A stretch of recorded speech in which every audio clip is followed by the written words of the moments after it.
امام احمد بن حنبل رحمہ اللہ کے بارے میں آتا ہے کہ جب ان کی نظر کسی عیسائی پر پڑتی تو اپنی آنکھیں بند کر لیتے۔ جب ان سے اس کی وجہ پوچھی گئی تو انہوں نے بتایا کہ لا اقدر ان انظر الی من افترى علی اللہ وکذب علیہ، کہ میں اس شخص کو کیسے دیکھ سکوں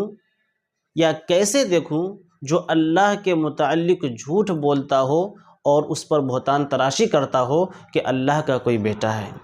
اب ذرا سوچئے کہ اس شخص کا اسلام کے ساتھ کیا تعلق ہے